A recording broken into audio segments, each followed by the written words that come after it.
Hi everyone, welcome to your quick hip health movement for this week. So just start and just see how it is to sit on our sitting bones. So the ability to be able to sit up without tension in our hips, it just transforms everything. So really good place to kind of come to. So come and lay down on your back, settle in and take your time doing some breathing, and then start with that steady movement of your pelvic rocks. And I know we always kind of come back to this place, but it's such a good release for your hips, and you'll notice this change in time through practicing Pilates. Because it's the ability to move the pelvis around the hips. So it's the ability to have a balance, kind of hips not too tight, be able to do this ease of movement without too much effort. So if your abdominals are tightening and this is quite efforting to do, then there's tension there that needs to release. And then, like we suggested in class, just make it a little bit bigger and encourage the movement to kind of move up and down the spine and find that gorgeous kind of movement there, and then relax into center. So we're going to stand, let one pelvic half rise, let the other pelvic half sink by sending your knee forward and then come back to center.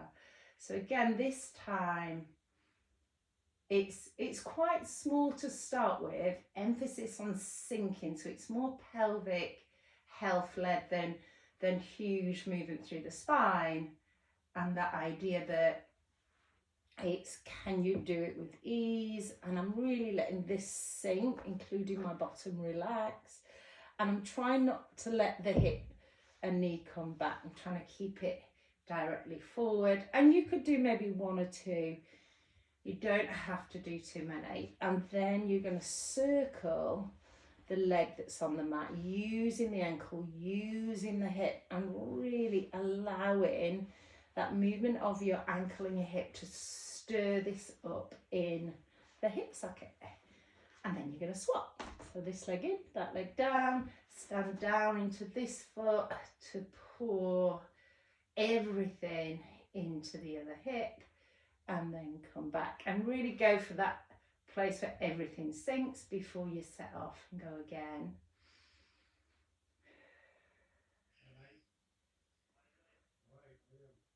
And just allow your breath to be sufficient. Just breathe. You'll find a natural rhythm with it.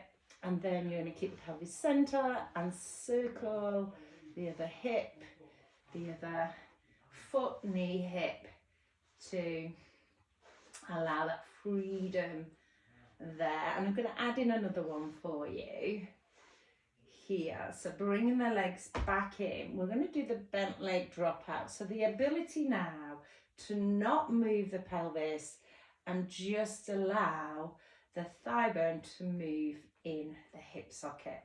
And I'm being really kind of picky. I'm only going as far as I can keep the central pelvis sinking. So this leg is not moving, and I want to be thinking about the inside of the thigh, the head of the thigh bone coming in deep here to allow the knee to fall out. So I'm not going to let my whole leg kind of collapse out. It's an equal kind of movement of stability and mobility. And then we're going to let both legs roll out onto the edge of the feet. Rib cage stays on the mat. Do two lovely long breaths here where you're sending the breath into the pelvis, feeling the pelvis expand, and then as you exhale, bring both legs back up. So use the edges of the feet to roll out. And again, I'm not going to collapse out into it. I'm going to go where I feel mobility and a little bit of stability work going on. I'm going to use my breath to yawn open my pelvis and exhale to come back up. Amazing.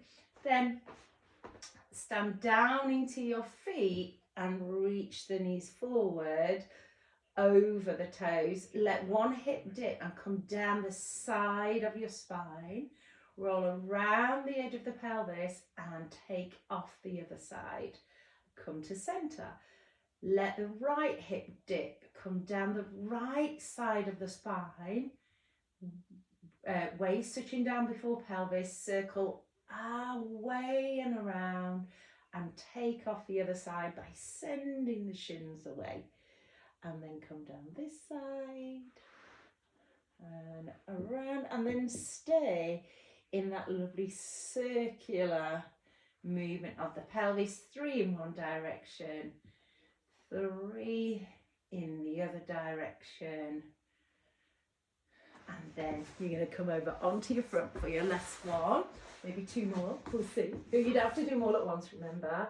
So this idea of rolling across the chest and starting to look over your shoulder, reaching the legs long, pubic bone is heavy, and you'll feel like kind of that walking of the hip a little bit, and then if you want to lift a little bit more into a little bit of extension, you have to push, reach forward with your chest and push a little bit with your hands and allow the legs to kind of move with that, and you'll feel one hip go down, then the other hip go down.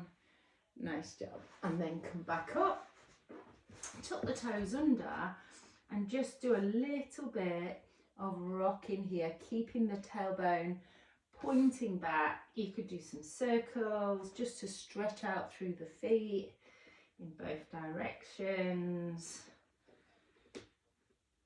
And just play around a little bit with that, like that. You might want to do some with the feet flat, and then come and you know what I mean, check back in with how you're sitting. Does that feel a little bit easier in the pelvis, in the hips, to get upright?